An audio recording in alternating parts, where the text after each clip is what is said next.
really know how to start. Like, and maybe that's been the reason why I haven't started seriously up until now. I have been thinking, how do I give the world the best of me without draining myself? Because there's so many things that I know, and there's so much that I can help people with, from healing to finance to supporting families with children on the spectrum. Like, there's so much information that I have to give that can help my community, and I just really didn't know how to start. So what I did was I let the universe kind of guide me on it and show me things that people are really struggling with. And I feel like the most important thing, before you can do anything, before you can have money, before you can be the person you want to be, before you can go into that career or you can change your life, is that you have to heal. And healing has become this kind of buzzword and this kind of buzz phrase and topic with people. And everybody's like, oh, journal, do your affirmations, blah, blah, blah, blah, blah, blah, blah. And it leaves people feeling like, okay, but how do I make those things work for me? Like, how do I actually make those things work for me?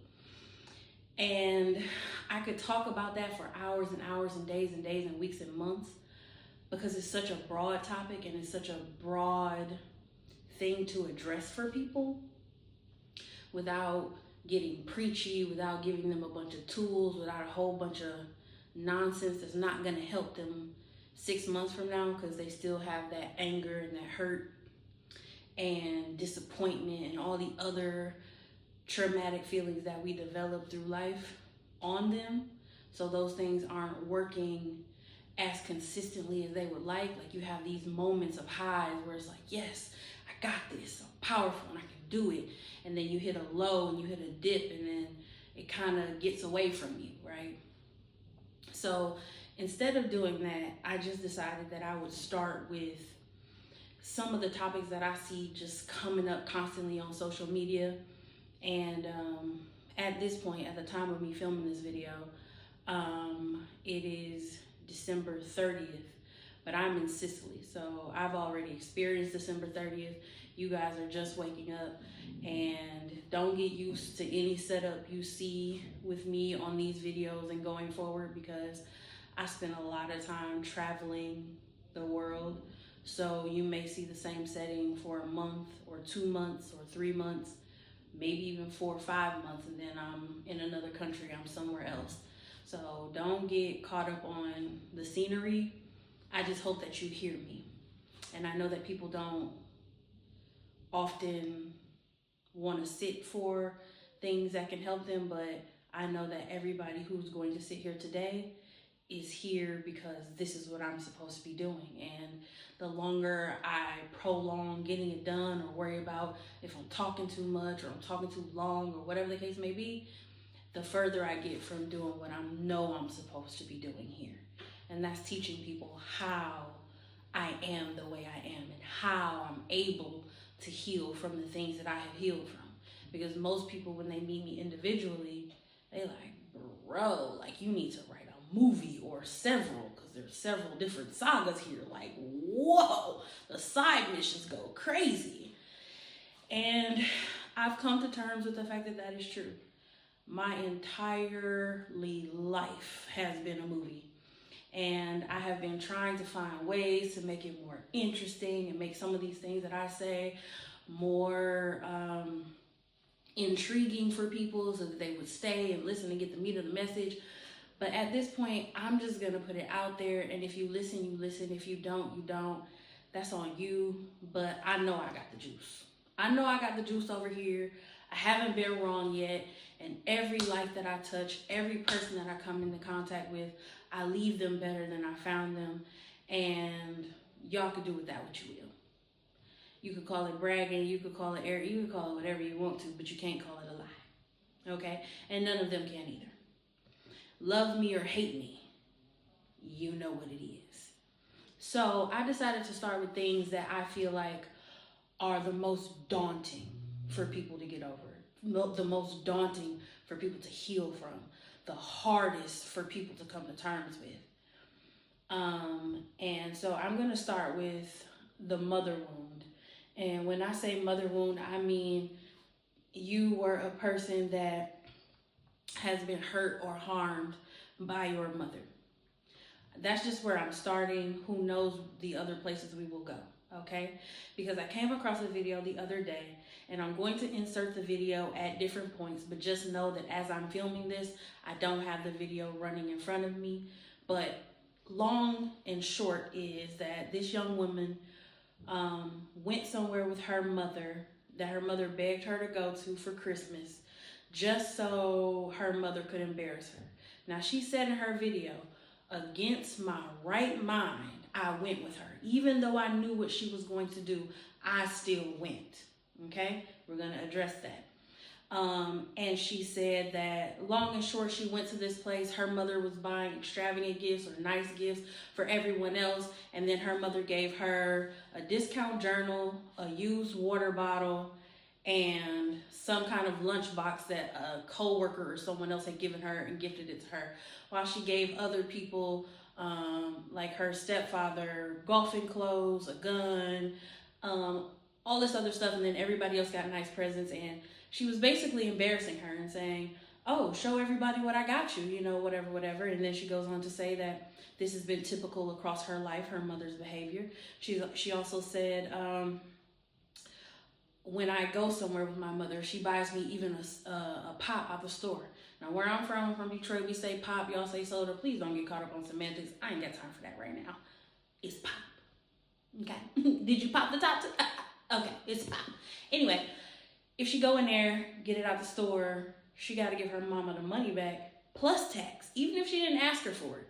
If she go in and get herself something to drink, and she grab her something to drink, she like, oh, that'll be $1.99 plus tax, please. But anybody else, she doesn't do that to her. So basically, her mom is her biggest hater. And if you've been hurt by your mother, like I have, you know that it's a really, really hard thing to come to terms with, that your mother is physically, verbally, emotionally abusive. Because that's what it is. This is the time to stop faking and call things what they are. They are abusive, okay? That's abuse. It's harm. It's hurt, okay? And we grew up in a world and a society that tells you to put family first, that tells you blood in, blood out, which is an insanity to be sure. Because if the person that is harming you continues to harm you, and you continue to give them chances, and you continue to go back, that's just like you being in an abusive relationship with a partner, okay? If someone continues to punch you in the face, and you keep going back, that's a toxic relationship and it's abusive. If a person keeps talking down to you, breaking your self-esteem down, harming you, that's an abusive relationship, okay? I don't have to go over all the semantics of what an abusive relationship looks like right now, not right this moment. But I want to address some of the other things that she said in the video. So now that I've given y'all a backstory of kind of the narcissistic personality she's dealing with, because she wants to make it like she's not doing anything to her daughter. She's not harming her in any way. What do you mean? Oh, what do you mean? I gave you presents. What do you mean? You know what you're doing. She knows what she's doing, right?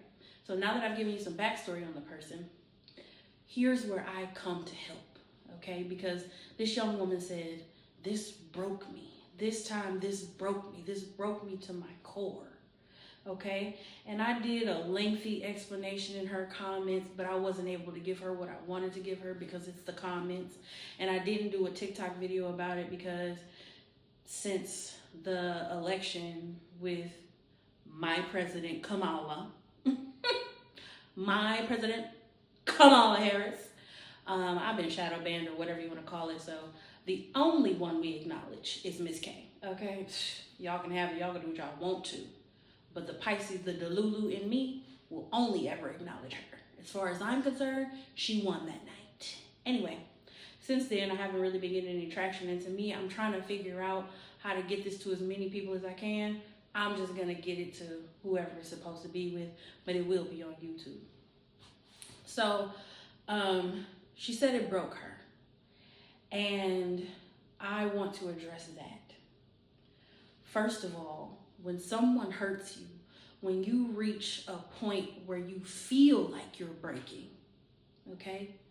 Nobody has the right to come and tell you, oh, it'll be okay, it'll be fine. Because in your mind and your heart, it don't feel like it. It don't feel fine, right? Because you are breaking. But I want to explain that that breaking is not bad. That breaking is actually a sign that you are leaving behind the cords, the ties, and the bridges that kept you connected to that person, to that feeling, and to that cycle, right? Think of it as what they consider hitting rock bottom, right? You feeling completely broken from this is your rock bottom with this person. Now, a lot of people might hit that rock bottom and feel like, oh, I'm actually broken. So they may take extreme measures, and we know what those extreme measures could be. A lot of times it's to get they quick exit, okay? No semicolon, right? They're trying to put a period on that thing. And if you have enough contextual understanding of what I'm saying, you know what I'm saying. I don't need to say that here. But I want to explain why that should not be your route, okay? When you feel like you are completely broken, you are at your wit's end, that is all there isn't any more, that's when you know you're ready to make a change. Now, how do you make a change? How do you come back from being sliced and cut and beaten and broken down by the person who brought you into this world, or the person who was supposed to take care of you, or the person who you were supposed to look to, especially if you're a woman and it was your mother, to take care of you and teach you how to operate in this world? And if you're a man, what are you supposed to do with the first woman who was supposed to show you how to love a woman, how to treat a woman? And that does not mean I'm supporting this idea that men should be looking at their mothers like a relationship, or their mother should be looking at them like a relationship.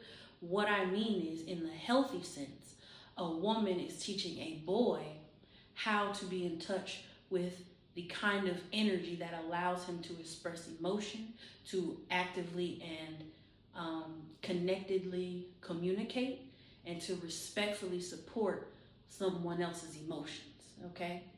Respectfully support, not codependently support. We won't get into that here either. Now, how do you do that? How do you not feel like, oh, this is the end for me, I'm broken and I'm never going to have feelings? Because that's something she said too. She said, I already don't have any emotions. I'm already cold. But this broke me like no other. I know exactly what she means. I know exactly how she feels. I actually literally prayed to not have feelings anymore. I am a big reader. As a punishment with my dad, I used to have to write out of the dictionary, so I know a lot of words. And when I came across the word ataraxic, I said, oh, I need that. I need that today. Being ataraxic means that you have no emotions. You don't have any feelings. You don't have reactions. You're just cold. You can just robot your way through it. And for a long time, that's what I did. I roboted my way through the world. There was nothing that anybody could say to me that could hurt or harm me, because I had already been through it, okay? My parents were the final bosses, and you couldn't hurt me with this little stuff that you're saying, this little stuff that people go through in high school and stuff like that. Baby, I'm already living under the roof with my enemies. You get me? So, what do you do about that? How do you actually do something about it? Beyond writing in journals, beyond prayer, beyond affirmations, what do? What you do is you have to start inside you, and you have to start with acknowledgement. The first thing you have to do is sit down and say, this is what happened. And you don't have to say that to anybody else. This is between you and you. This person is abusing me. This person has perpetually abused me. Say it out loud. Acknowledge that that is the truth, and take your time with that. When I had to actually quantify and say, mom is an abuser to me.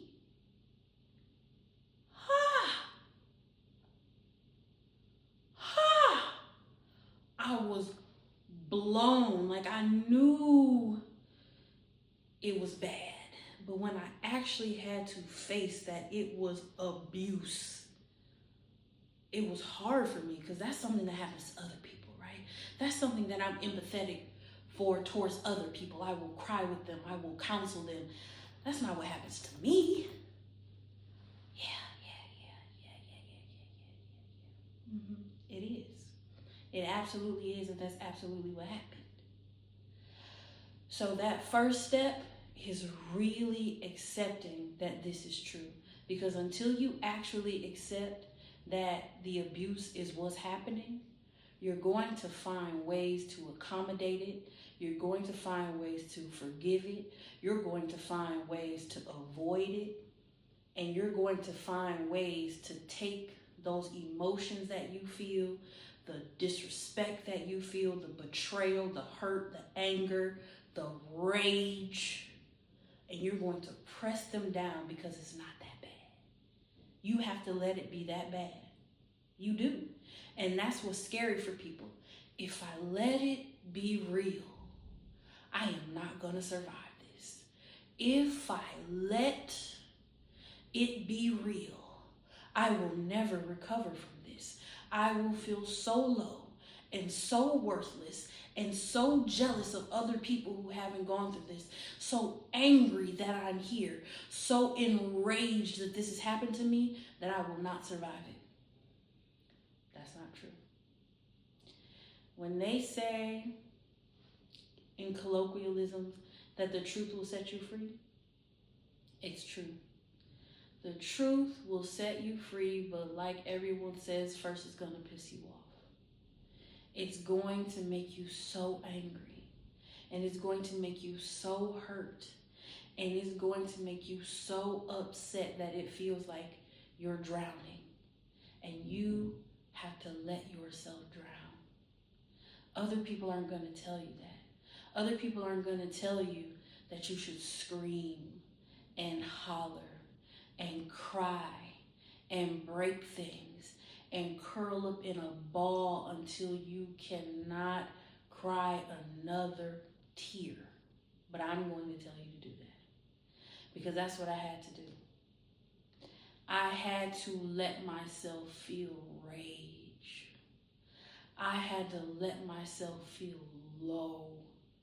I had to let myself be angry. I had to mourn.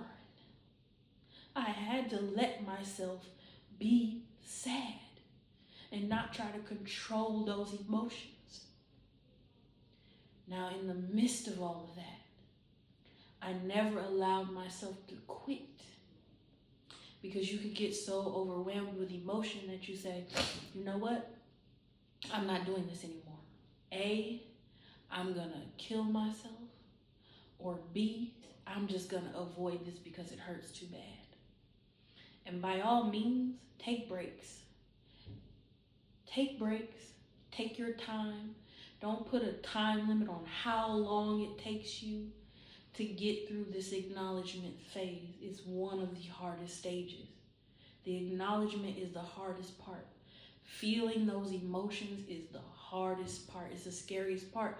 That's why everybody runs from it.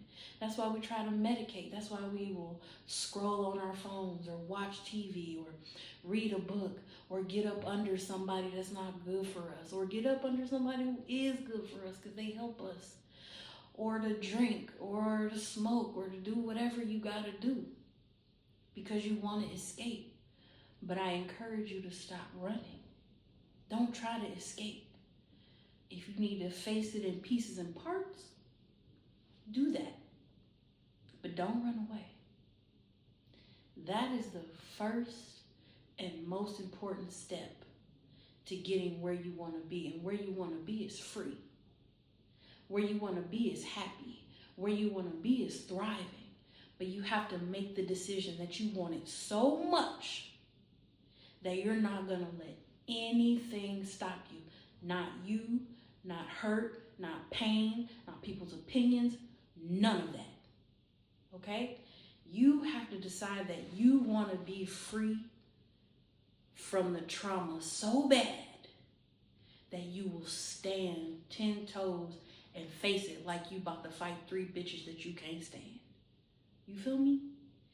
And when I say you gotta beat these bitches' ass like ain't no tomorrow, hand-to-hand combat though, no gun, no switchblade, no nothing. I'm talking about hand-to-hand, period. You know what I mean? Like, you have to face it, and you have to be that serious about it. You have to be so dedicated to being who you want to be that you will burn everything down in order to get there, because you're going to have to burn everything down. Everything. There's no more relying on other people. There's no more reaching for help. This is a journey that you got to take by yourself. And yes, it's wonderful to have friends and family and therapists and people who are willing to help support you as you go through. But I'm telling you, there's nothing that they can do for you that you can't do better for yourself, right? You may not have the tools yet, but that's the beautiful thing about it. Along the way, you start building your own tools. And when you heal in such a way that you've done it based on what's right for you, not based on what I had to say, she, he, they, therapist, I don't care what kind of letters they got behind their name, you will succeed and you'll truly heal. You won't become reliant on any tools. You'll only rely on yourself. You won't be relying on God. You won't be relying on your knees in prayer. You'll be reliant on yourself. Am I knocking those things? No ma'am, no ham, no Pam. If that's what you want to do, again, I don't knock what people choose to do. But ask yourself this.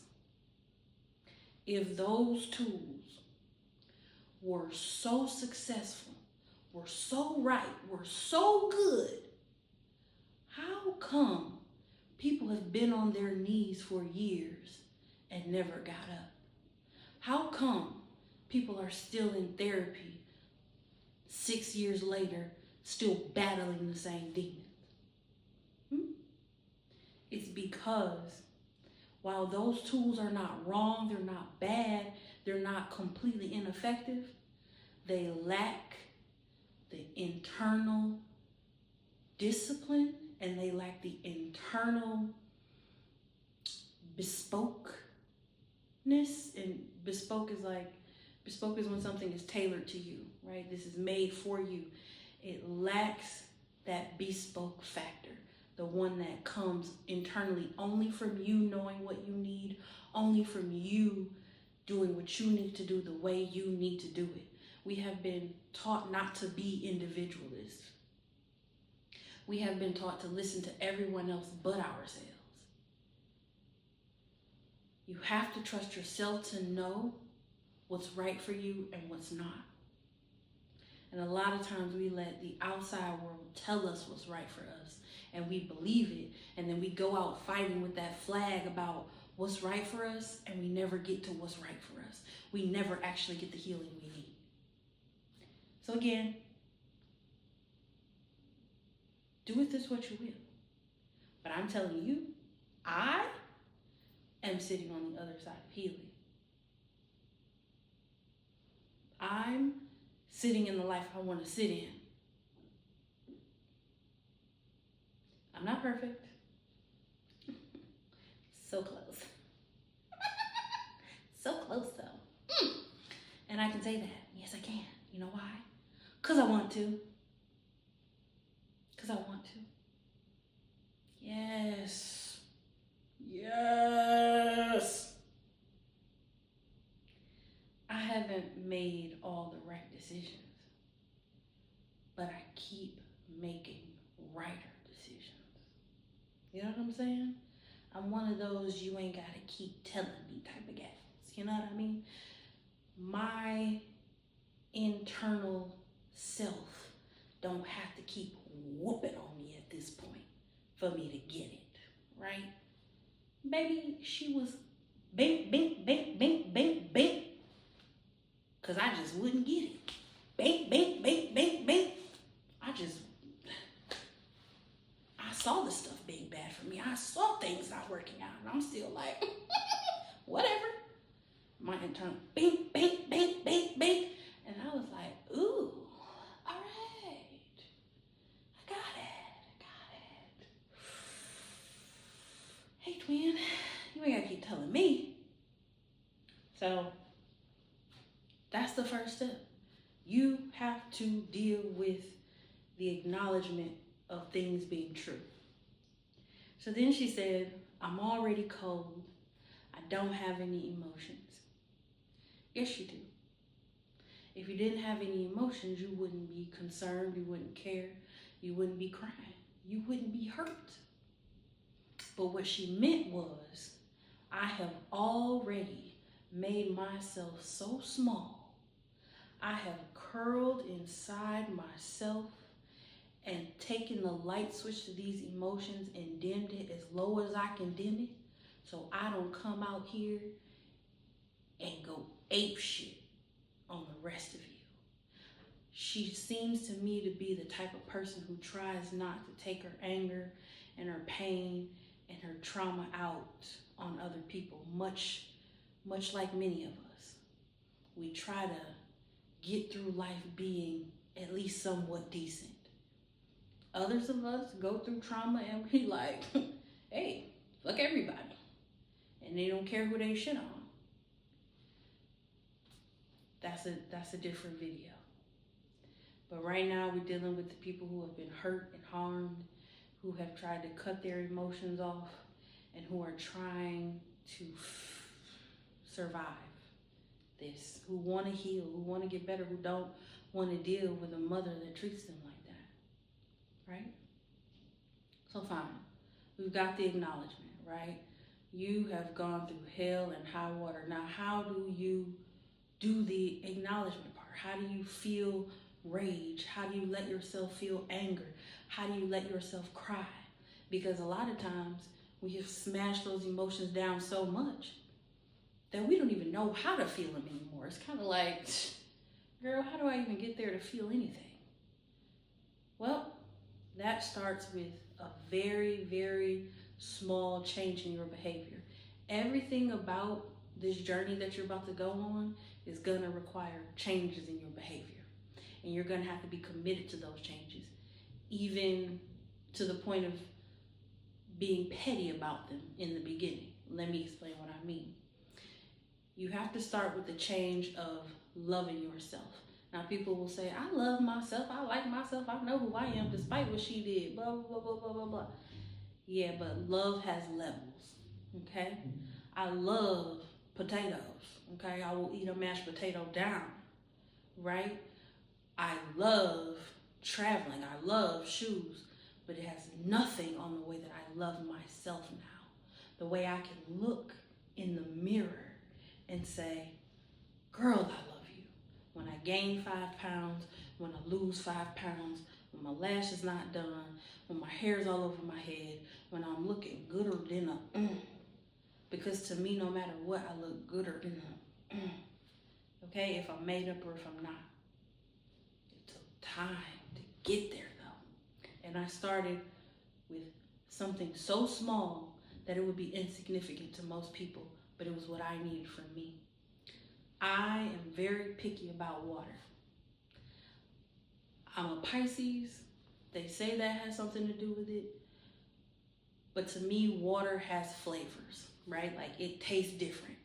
I'm never drinking a Dasani water, ugh, right? And even some of the more popular, quote unquote, artisanal and expensive waters still taste like trash to me. Fiji water, get it out of here. Evian, too thick. But when I was younger, those were the waters that I would go to and drink. And people would call me bougie. Oh, she bougie. She spent $4 on water when she could have just got this 99-cent water. Yeah, I could have got that 99-cent water, but that's not what I like. But hearing that over and over again, you bougie, you think you better than us, you think you better than us, you think you better than us. I started dimming that light. I started downgrading. I would get something else. Not always, because like I said, water has flavors to me, and you can call it what you want to, okay? But I found the water that I love the most. It's this water called Eternal. Comes out of California, which is insane because California really don't have good water supply. But whatever spring they get this from, this water is the bee's knees. Like, it's literally the only water that I will drink if I'm in the US of A. I haven't found it out of the country, but out of the country, they have better water aquifers. Don't ask me why, but I've just had much better water in other countries. But anyway, Eternal water is the water I want. It's the water I like, right? Not the easiest to find all the time. And I don't know if that's because they don't supply everywhere or just because so many people like it, right? So everywhere I would go, restaurants, no matter what city I was in, I have to seek out and find this water, okay? And I would not drink anything else. And that was my first step to loving myself. This is what I want, so I'm only going to get what I want, and I won't settle for anything else. If I went somewhere and they didn't have that water, I wasn't settling. I was going to the next place to find that water. If I was at a gas station and I was thirsty and they did not have the Eternal water that I wanted, I did not settle for another water. I would do something like get a sparkling water until I could go and find the water that I wanted. I had it stacked up in my house. I would go and buy it from the grocery store. Yes, this water cost, I could have got a 48 pack of water from Walmart for $3 or however much it was, and this water is $3 for a liter and a half. Okay. It didn't matter how much money I had in my pocket. This is the water that I'm drinking. And when I stood on business about that, it got easier and easier to stand on business about everything else. So I just went piece by piece. I didn't compromise on the water, okay? Now I'm drinking more water, I'm happier. I always have been a big water drinker anyway. Again, might have something to do with the Pisces, I don't know. But I did not settle when it came to that. That was my first step in really, really, really getting on this journey. Because I had gotten on this journey before then. When I made the decision that I didn't want to be sad anymore, I wanted to be happy, I was going to start chasing the things that made me happy, I started doing that. I got my first vocal coach. I was like, I'm gonna sing. Like, everybody else wants me to use my brain and go into politics and, oh, you're so smart, you know more than everybody else. I've been writing college level papers since I was in the 3rd grade. Maybe a little bit before that, but I was writing my cousin's papers, okay, when I was in the 3rd grade. But music has always been what I wanted. But people, be quiet, be quiet. I shut it down, okay? So when I really was like, yeah, I cut off all my hair. I'm like, yeah, I'm going to be happy. I'm going to get rid of this trauma. Met my first vocal coach, and he was like, well, girl, you can't sing until you get all of this heaviness off you, all of these emotions, all these things you're feeling. Because he wasn't just a vocal coach, he's a healer too. So shout out to Fate, love you, appreciate you, started me out on my journey for real, for real. I made the decision, but he was like the first person that kind of kick-started me on the way I should go. And he was like, do you realize you don't even look in the mirror? Didn't realize it, but I knew that people had called me fat and ugly my whole life. I knew that much. Even though I knew I was fine, even though I knew I was gorgeous, even though everywhere I went, heads would turn, I still believed them, okay? So that was a part of it. I did small things, and that's where you might be, right? You might have gotten you some journals. You might be saying affirmations at this point. You might be like having your good days where you hit a high, but then something happens and you don't keep up with it, or you still are fighting these same demons, even though you're trucking along, you're trying, right? That was that beginning stage, and that's okay. That was that beginning stage for me to really say, yep, I'm gonna do this. But when I started buying that water, this particular water, I said, I'll be damned if I'm gonna keep fighting these same demons. I'll be damned. So it just started for me with water. Whatever it is that you can start with. Don't matter how much money you got in your pocket, whatever it is you can start with, that you can stand on business for yourself about, that will get you kick-started on this journey. It might be colored pencils. It might be anything, but you are the only person that knows what that is. And you can start as small as you need to. I didn't start my healing journey 2 years ago. As it stands, this is 2024. We're about to go into 2025. I really started this healing journey 2013. That's when I was like, cut all my hair off because I was tired of people calling my hair nappy and me believing them. So I cut the perm out of my hair. That was 2013, the first time I did that. The first time I was like, I am going to be happy, okay? So it's been a steady progression, building to this point. So don't ever think, oh, this is taking too long. I'm taking too long. I'm not doing this right. Girl, fuck these people and that time, okay? Who's to say what's right? Everybody want to come in and tell everybody what to do, but they haven't taken time to really dive into themselves. I'm not here telling you what to do. I'm here telling you what I did, because I know it's worked for me. Everybody else, it be a whole lot of talking, but it don't be a whole lot of showing. And that's just real. A whole lot of people be like, manifest this, and then you be like, well, damn, where yours at? You said that I should do this, but you only got rich by telling people what to do. You didn't do it first and then, okay. But hey, that is what it is. It's not what we're here for. Judging other people is not my forte. It's not my business. It's beneath me. But telling the truth will always be my default, because I learned that telling lies don't lead you to nothing. It's a cowardly trait. It's a cowardly trait. So, first, like I said, you acknowledge. Second, you find something about yourself, inside yourself. You sit with yourself. What is it? What can I stand on business about? What is something that I want? What is something that I want? And you be relentless about that desire. You don't let nobody tell you that's inconvenient. You don't let nobody tell you that's too much. You don't let nobody tell you shit.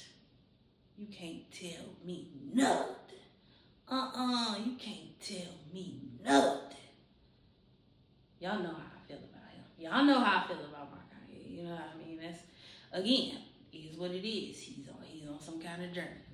But anyway, after you are comfortable not compromising over something as small as the water you drink, you will get more comfortable trusting yourself about the other things you don't want to compromise on.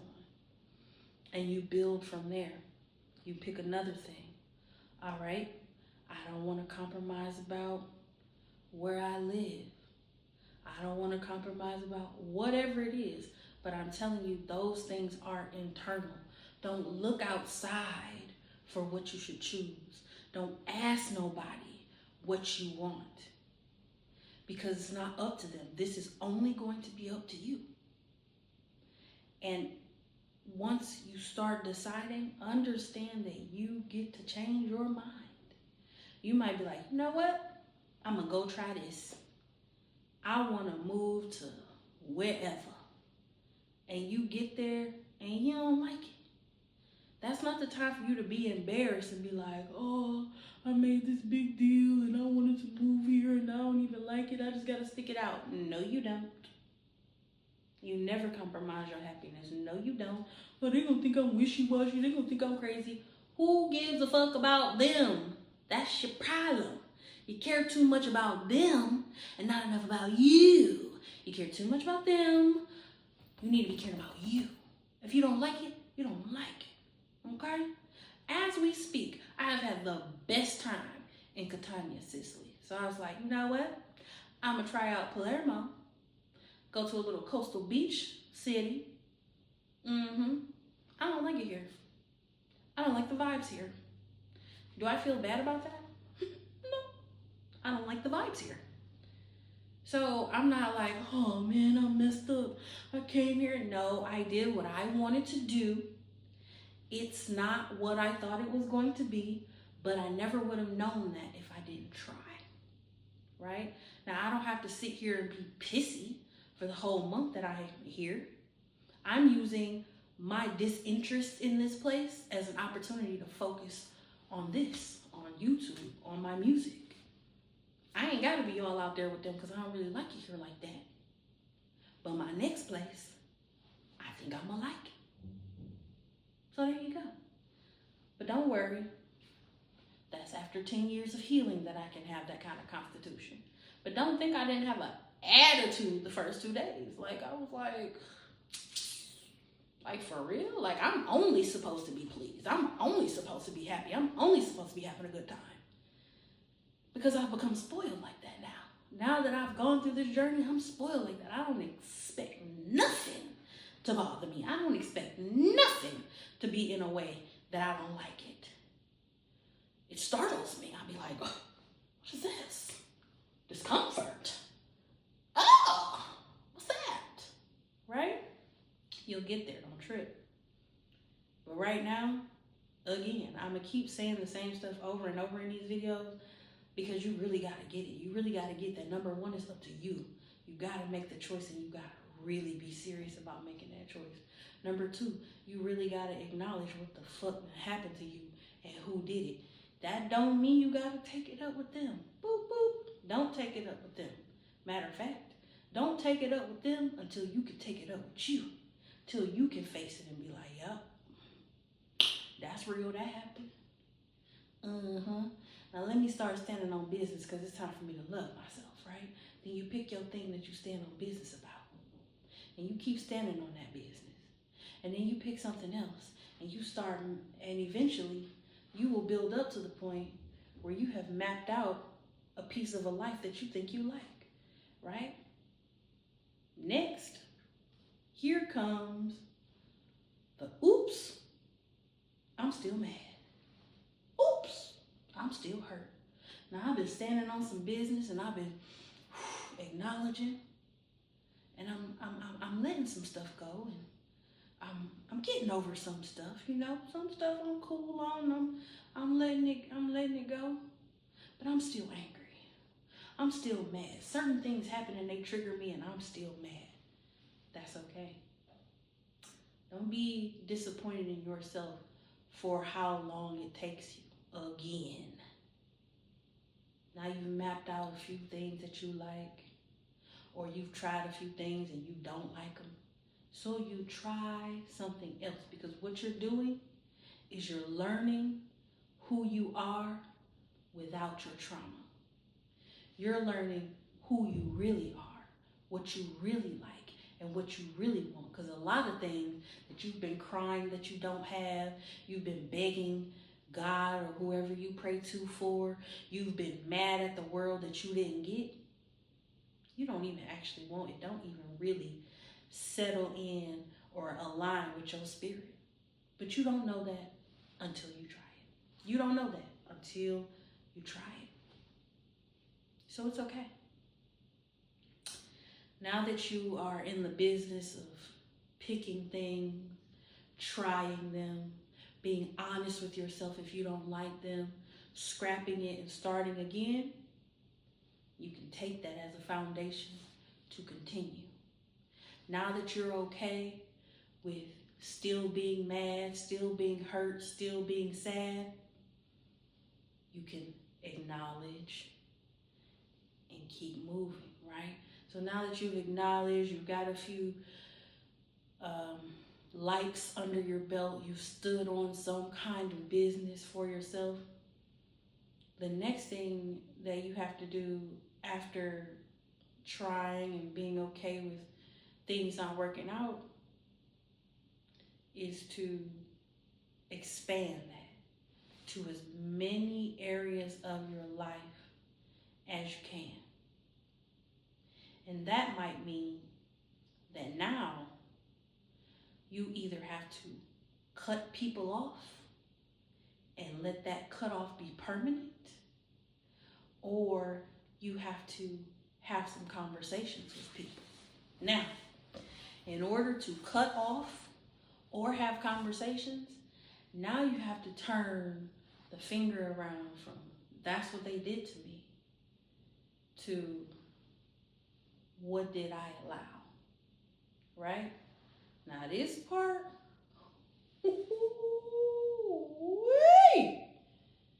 acknowledging your part in some things is rough. I'm not going to get into all the relationship stuff. I'm going to stick with the mother. So what I had to do with my mother was acknowledge where I allowed her to dim my light, where I kept begging her to be somebody different, where I kept devaluing myself and putting her on a pedestal to where I gave her chance after chance after chance just because she was my mother, where I allowed what she had done to turn me into someone else. Now you would say to yourself, like, well, that's just a natural progression of things. If somebody's abusive to you, of course you're gonna turn into someone else. Of course you're gonna dim your light to survive. Yes, but that was also a choice. You decided that surviving them was more important than holding them accountable. It was easier. It was easier to survive them than to stand up and fight. That's not blaming, but it's a truth you have to face. Because if you don't face the fact that you were willing to survive instead of hold a situation or situations or people in situations accountable, you will repeat it. You will, the next time somebody does that, try to survive instead of standing up. Because sometimes standing up could mean homelessness. Standing up could mean physical abuse. Standing up could mean somebody lying on you. Standing up could mean being ostracized. Standing up could mean being alone. And that's hard. But you have to acknowledge where you didn't stand up for yourself and you didn't protect yourself. And that may be because you felt broken. You felt that it was beaten or abused or battered or berated out of you. And you have to accept that you allowed that. It's a hard pill to swallow. I made myself as small as possible so that when she came home from hating the rest of the world and she got ready to turn it on me, I would have as little for her to turn on me about as possible. At that time, I didn't understand what light and what energy was. All I knew was every time I turned around, somebody was saying something nasty to me or trying to stop me from something that I wanted to do or being harmful to me or saying bad things to other people about me when they were supposed to be my biggest supporter. Every moment of mine was diminished because she needed to shine in some way. Everything was a problem. When it was my graduation, it was a problem. Oh, this is taking too long. Why we gotta do this ceremony when your mother is supposed to be happy for you, supporting you? Oh, she don't need that. Don't trying to block me from my blessings.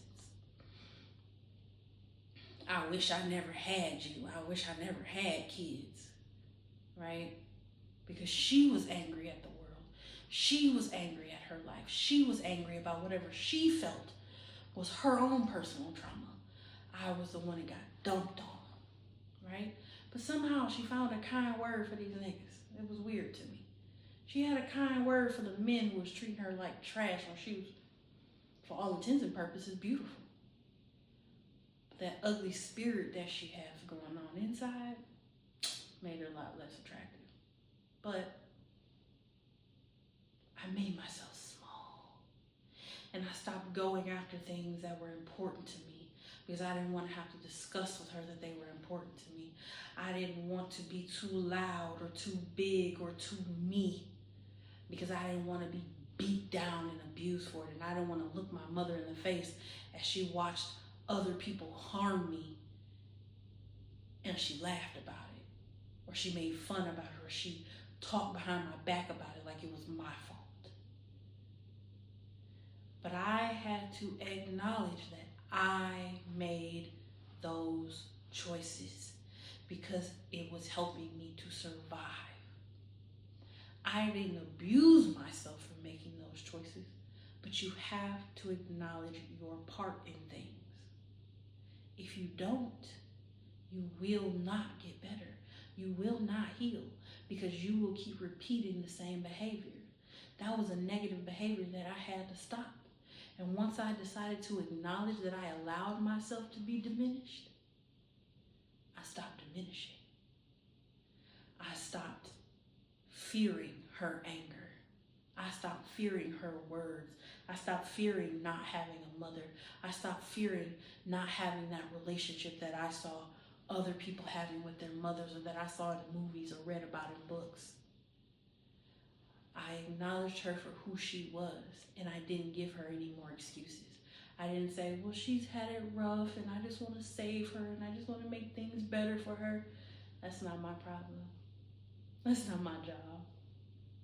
She has to save herself, and I have to save myself. So in order to do so, snip, snip. I gave her one last chance, and she shitted on me. And I was like, you know what? I called myself being on a healing journey, and I'm letting my mother treat me in a way that I wouldn't let a bitch on the street treat me. I wouldn't let no man treat me like this. So why am I in this toxic relationship with her where she does harmful things and then she cries and then she apologizes and then I forgive her and I try again hoping that something will be different the next time? Hoping that she will grow and develop and evolve. I stopped diminishing and cut that cord and didn't feel two ways about it. You gotta stop hurting over things that hurt you. If someone's hurting you or their behavior and their actions are hurting you, you gotta stop bleeding for them. Don't let them hurt you twice. Don't let them hurt you and then hurt you on top of you trying to forgive them, or hurt you on top of making your life more miserable. Dead that. I don't care who it is. Mama, sister, brother, cousin, child. It don't matter who it is. A op is a op, and you gotta shut them down. You know what I'm saying? Before you put yourself in a position where you didn't either put your hands on them and you land yourself in jail, or you done took yourself out because it's all too much.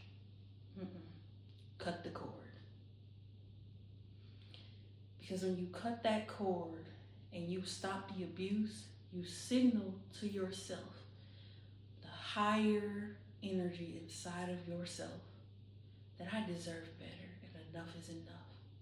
I will not accept less anymore. Not for water and not for love either. That's it. There is so much more to this topic and so much more that I could say. But just start here. This is enough, okay? Acknowledging, starting to love yourself in the very, very small things. Show up for yourself in the very, very small things. Acknowledge your part in every situation, and don't abuse yourself for that part you played. Forgive yourself for that part you played. And then cut off what needs to be cut off, or have a conversation if you want to try to have a conversation, but you only try that conversation once. If you try to have a conversation with someone and they're not receptive and they diminish your feelings, they don't acknowledge your feelings, stop talking right then. Stop talking. Don't continue the conversation. Stop talking. And you immediately cut that person off, okay? Because some people will listen. They will acknowledge how you feel. They will respect how you feel. And they may apologize. Some people might not. And even when people apologize, that does not mean that they then gain access to your life. That just means that you satisfied yourself and you had that conversation. You have to learn that this whole process is about you and your happiness, not anyone else's feelings. Okay? Just because somebody apologizes doesn't mean they get another chance. Okay? Sometimes they do, but again, that's up to you. You have to be real with yourself. Is this good for me? Is keeping this person in my life good for me? Because please tell me how you're going to love somebody who abused you. You can't love somebody who abused you. You can't. You can't love somebody who violates you. Because you have to love yourself enough to not be around people who would violate you. Some big violations, some small violations, but that's up to you. That's not up to me to judge. That's not up to anybody to judge, right? Not at all. How you proceed with your relationships, though, is a direct reflection of how you're feeling in here. So it may not be the first day, it may not be the first year, it may not be the first 5 years that you remove people from your life. But it's going to happen and you have to be okay with that. And that's called detachment. Explaining detachment, I'll probably just go into in another video because I feel like this was a lot to take in. But start there. And I'm not going to try to figure out how to give y'all all the knowledge and information that I have. I'm just going to keep posting these videos. And I pray that they help people. And I pray that whoever needs them gets them. Because I know it's my life mission to show people how I've been able to do what I do and how I can be this me after everything that I've experienced, everything that I've been through. I cannot be broken. I cannot be broken. Nothing in this world, in this dimension or the next, in hell, heaven if you believe in it, in the ethers, in the spirit realm, can break me. Nothing. Not even me, bro. I couldn't even destroy me when I tried. So I'm just telling you, and I'm not walking around with a bunch of hurt and pain and stress in the voices.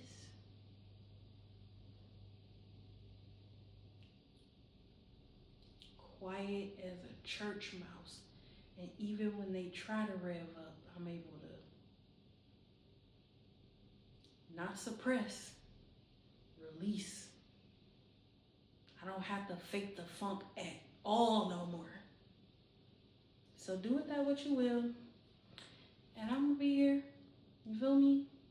I'm gonna give y'all what I can. I'm gonna always tell y'all the truth. It ain't nothing y'all can't ask me. And it ain't nothing I'm afraid to acknowledge and talk about. Can't nobody tell on me because I stand 10 toes on anything that I've done. I'll give an explanation if necessary. And if I don't feel it necessary, I won't. And that's just it. Because either way, I'm okay.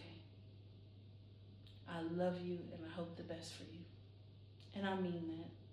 I'm not just saying it. I really do mean it.